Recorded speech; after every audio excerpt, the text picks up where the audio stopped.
2024-25 ఆర్థిక సంవత్సరానికి గాను మన రాష్ట్ర వార్షిక బడ్జెట్ను మీ అనుమతితో గౌరవ సభ ముందు ఉంచుతున్నాను అధ్యక్ష. ఈరోజు నేను ప్రవేశపెడుతున్న బడ్జెట్ ప్రతిపాదనల ప్రాముఖ్యత అంకెలకు మించినది. మన రాష్ట్రాన్ని కాపాడాలని అపూర్వమైన తీర్పునిచ్చిన ప్రజల సంకల్పానికి ఇది ప్రతిబింబం. ప్రభుత్వం ఏర్పడిన వెంటనే గత ప్రభుత్వ దుష్పరిపాలన వలన మన రాష్ట్రానికి జరిగిన నష్టాన్ని ప్రజలకు తెలియజేయడం మా ప్రభుత్వ నైతిక కర్తవ్యం. మా ప్రభుత్వం వెలువరించిన 7 శ్వేతపత్రాల ద్వారా ఇది జరిగింది.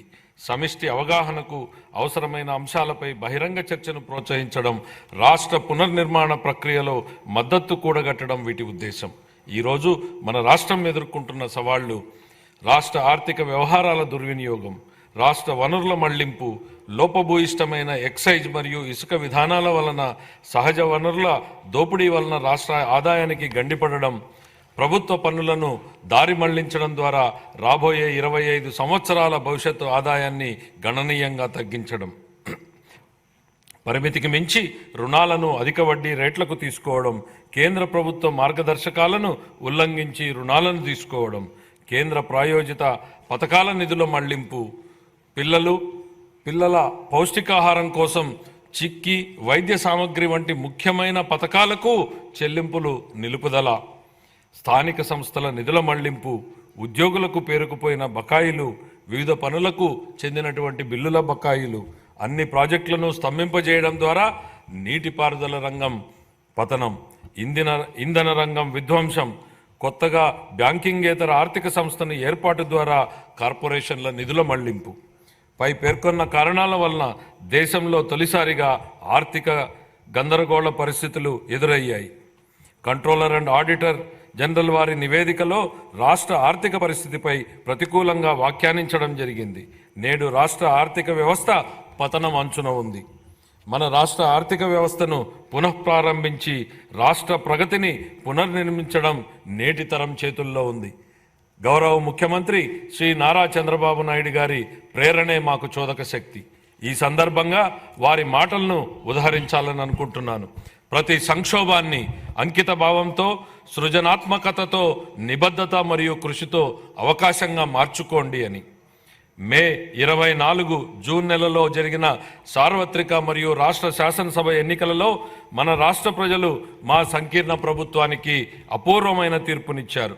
57% ఓట్లతో 175 సీట్లకు గాను 164 సీట్లు రావడం మాకు దక్కిన గౌరవం.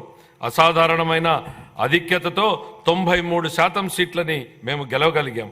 గత ప్రభుత్వ దుర్మార్గ పాలనకు వ్యతిరేకంగా ప్రజలు చేసిన విప్లవ ప్రకటన ఇది.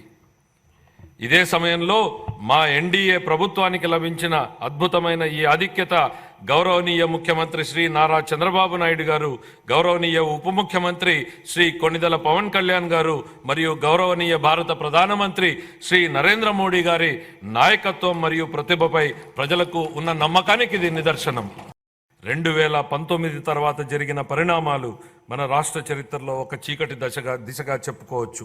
2014-19 మధ్య కాలంలో జరిగిన ఆర్థికాభివృద్ధి వృధా అయింది. గత ప్రభుత్వం 2019లో తన పదవీ కాలాన్ని ఎంతో విధ్వంసకర ధోరణితో ప్రారంభించింది. ప్రజావేదికను కూల్చేసింది, విద్యుత్ కొనుగోలు ఒప్పందాలను రద్దు చేసింది, 3 రాజధానుల నమూనాతో ప్రజలను అయోమయానికి గురిచేసింది, పారిశ్రామిక వ్యతిరేక విధానాన్ని అనుసరించింది, పెట్టుబడిదారుల విశ్వాసాన్ని మరియు రాష్ట్ర బ్రాండ్ విలువను దెబ్బతీసింది, నీటిపారుదల రంగాన్ని పూర్తిగా విస్మరించింది, కేంద్ర ప్రభుత్వ అభిప్రాయానికి విరుద్ధంగా కార్యనిర్వాహక సంస్థను మార్చడం ద్వారా పోలవరం ప్రాజెక్టు నిర్మాణాన్ని నిలిపేసింది. ఈ చర్యల వల్ల డయాఫ్రమ్ గోడకు నష్టం కలిగి ప్రాజెక్టు జాప్యానికి దారితీసింది. పన్నులు చెల్లిస్తూ మరియు ఉపాధి కల్పిస్తూ రాష్ట్రాభివృద్ధికి దోహదపడే పరిశ్రమలు మన రాష్ట్రాన్ని వదిలి వెళ్ళిపోయాయి. ఈ చర్యలు పెట్టుబడిదారులను మరియు ప్రపంచ ఆర్థిక సంస్థలను రాష్ట్రంలో స్థిరమైన పెట్టుబడులు పెట్టనివ్వకుండా చేశాయి. ఫలితంగా మన రాష్ట్రం ఆర్థిక పరిస్థితి విచ్ఛిన్నమైంది. ఈ సందర్భంగా కౌటిల్యుడి మాటలను ఒకసారి గుర్తు చేసుకుందాం. సంపదకు మూలం ఆర్థిక కార్యకలాపాలే. అవి లేకపోవడం వనరుల సమీకరణకు ఇబ్బందులు తెచ్చిపెడుతుంది. ఫలవంతమైన ఆర్థిక కార్యకలాపాలు లేకపోతే ప్రస్తుత శ్రేయస్సు మరియు భవిష్యత్ రెండూ నాశనమయ్యే ప్రమాదం ఉంది. ద్రవ్యం చలామణిలో ఉన్నప్పుడే ఆర్థిక వ్యవస్థలో సంపద సృష్టి జరుగుతుంది. ఇది జరగాలంటే ప్రాజెక్టుల అమలు తప్పనిసరి. కానీ గత ప్రభుత్వం ఉత్పాదకత మూలధన వ్యయాన్ని నిలిపివేయడం ద్వారా 2014-19 సంవత్సరాల మధ్య అత్యంత వేగంగా అభివృద్ధి చెందుతున్న రాష్ట్రాలలో ఒకటిగా ఉన్న మన రాష్ట్ర ఆర్థిక వ్యవస్థ 2019-24 సంవత్సరాల మధ్య గడ్డు స్థితికి చేరుకోవడానికి కారణమయ్యింది. గత ప్రభుత్వం రాష్ట్ర వనరుల దుర్వినియోగం మరియు నిధులను పక్కదారి పట్టించడం వంటి చర్యలతో పేలవమైన పాలన చేయడం జరిగింది. కేంద్ర ప్రాయోజిత పథకాలను నిధులను మళ్లించడమే కాక అందుకు సరిపోయే రాష్ట్ర వాటాను కూడా విడుదల చేయలేదు.